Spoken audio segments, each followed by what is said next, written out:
Jadi lahan di area Kecamatan Wates ini rata-rata memang anu ya, tak ada hujan Mas ya. Tak ada hujan. Jadi lek musim kemarau kayak gini, ya wis banyak yang nggak ketanaman. Banyak lahan yang kosong. Kosong. Iya. Akhirnya kesannya kayak gersang. Gersang. Tapi ini teman sebelahan. Jadi di tangannya petani muda milenial, nah, lahan saya katakan gersang tapi jadinya potensinya luar biasa di tangan kita.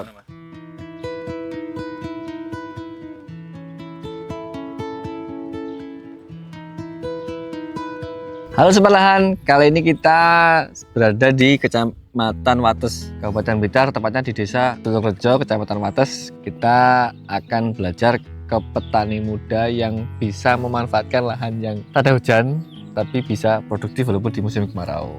Bisa perkenalan dulu. Iya. Perkenalkan, nama saya Feby, biasa dikenal di medsos mungkin ya Mas ya. Ya. Juragan Brambang. Karena tanamannya Brambang. Alamat Tulungrejo, Kecamatan Wates, Kabupaten Blitar. Nah, Mas Feby ini tanam bawang merah ini selama Mas ya? Oh baru? Dibilang lama, belum lama sih Mas, tapi masih baru sekitaran 3 tahunan, masih pemula. Dibandingkan dengan petani-petani yang sudah senior mungkin. Jadi masih pemula lah. Mungkin di kalangan seluruh Indonesia pemula, tapi di area sini kan termasuk yang pelopor tanam bawang merah di sini Mas ya? Iya, mungkin bisa dibilang begitu Mas. Nah ini gimana Mas Feby sejarahnya sampean kok mau bertani? Apalagi melihat lahan sini kayak gini loh Mas. Seakan-akan kalau saya sendiri melihat lahan sini apa kurang berpotensial, tapi sampean kok malah mau terjun ke bertani, itu gimana sejarahnya? Terus apa backgroundnya sampean sudah punya pertanian apa sekolah pertanian Mas? Bisa diceritakan? Dulu awal mula sekolahnya saya kalau dibilang di sekolahan itu saya mengambil jurusan teknik kendaraan ringan. Terus kedepannya ya mungkin tidak tahu lah Mas, namanya nasib. Terus habis itu bapak saya itu awal mulanya bertani, tapi itu mengandalkan tak ada hujan.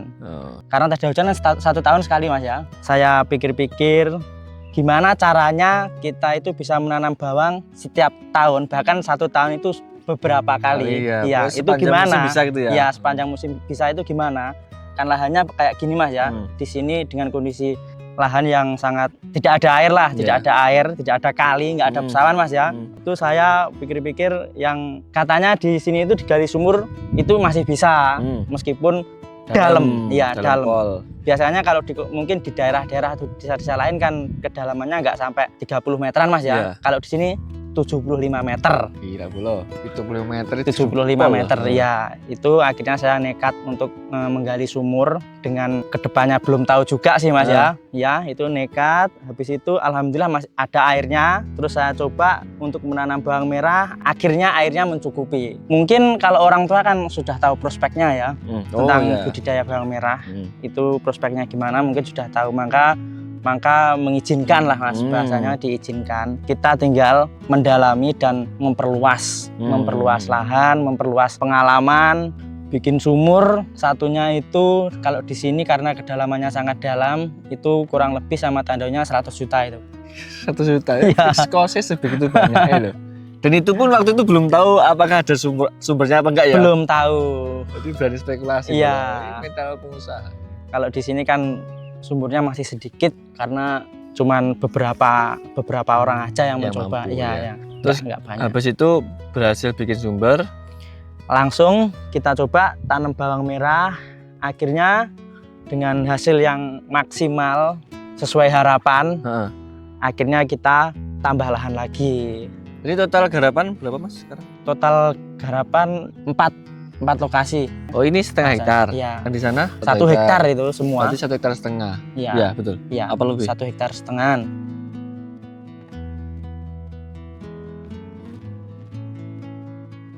Kan Mas Feby, kan tadi yang sampean ceritakan kan ini sebenarnya lahannya bapak mertua. Jadi yang bertani bawang merah adalah bapak mertua. Iya, awal mulanya. Terus kalau bapak sendiri itu bertani apa?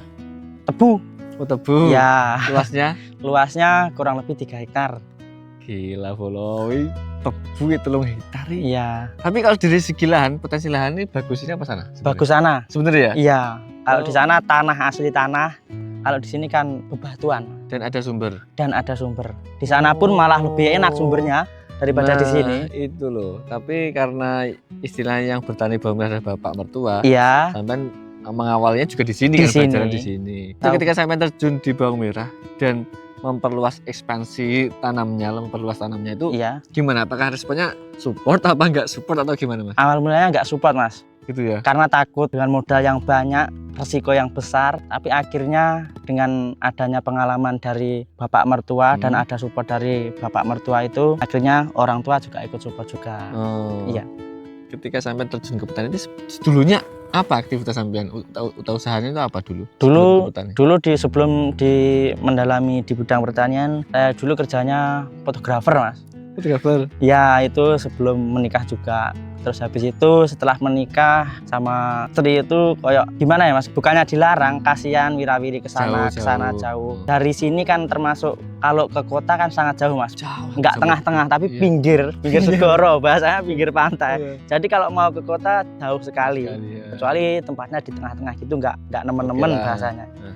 Itu terus saya pikir-pikir akhirnya fokus mendalami bidang pertanian yang setiap hari bisa kumpul keluarga, kerja di dekat rumah, iya. Terus ibaratnya waktu mungkin nggak dikekang oleh orang Orang, ya. gitu ya. Bosnya sendiri bolo, juragannya sendiri gitu. Makanya ya los. Tapi kan Mas, dulu kan nggak pakai panas-panasan. Ya, Kan panas-panasan. tapi panas-panasan. Gimana ya Mas? Bagi saya itu panas-panasan itu nggak jadi masalah lah. Gimana ya? Ya kalau masalah kerja dan semua itu kalau ada hasilnya juga jadi tidak terasa. Jadi walaupun panas-panasan tetap keren. Keren cuane bolo. Keren cuane. Nah, makanya Mas Febi ini kan juga salah satu influencer viral Mas ya. Cukup besar lah ininya. Karena brandingnya Juragan Brambang itu sudah besar sekali. Makanya karena saya sendiri sudah basicnya fotografer, Iya. sudah tahu tentang dunia digital Mas ya. Iya, jadi saya manfaatkan ke pertanian pengalaman-pengalaman yang kerja sebelum di bidang pertanian. Skill, momentum, dan usaha. Akhirnya yo terciptalah sebuah orkestrasi bisnis yang menjanjikan bertani tapi juga konten kreator, hasilnya double sobat.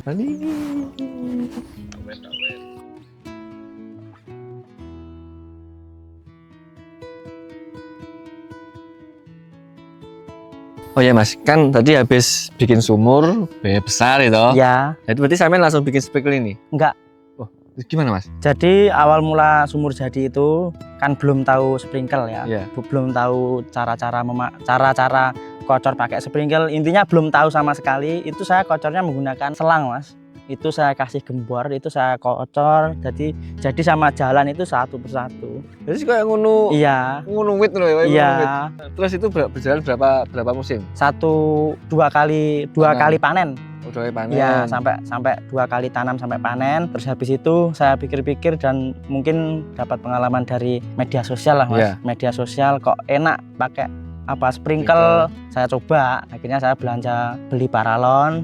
Terus saya rakitnya pun saya juga awal mula nggak tahu Mas caranya gimana. Kan Itu masih untuk ngawur. iya, Lihat tutorial. tutorial ya. Terus jumlah sprinkler yang efektif bisa dinyalakan bareng itu berapa sprinkler? Kalau ini sekitaran 40-an sprinkle, ini tidak menggunakan alat dorong Mas. Jadi manual mengandalkan gravitasi Gravitasi bumi. bumi. Karena tandonnya di atas ya. Tandonya di atas itu. Nggak perlu pakai Nggak perlu dorong ya. nggak pakai Karena wis di atas tekanannya iya, tinggi. tekannya sudah tinggi. Jadi bahasanya manual. Oh, per 4 lare ada apa namanya? Stop kran. Ada stop krannya Iya, sendiri. ada stop krannya. Oh iya gitu. Jadi per 40 sprinkle ya. Iya. Yang kuat. Pemberian pupuk setelah tanam itu umur 10, 20, 30, 40. 4 kali. 4 kali. Dibicarakan di luar kota Blitar mungkin pada nggak percaya lah Mas. Bobot Iya. ya. Soalnya dari segi bobot pun nggak masuk akal kalau di sini.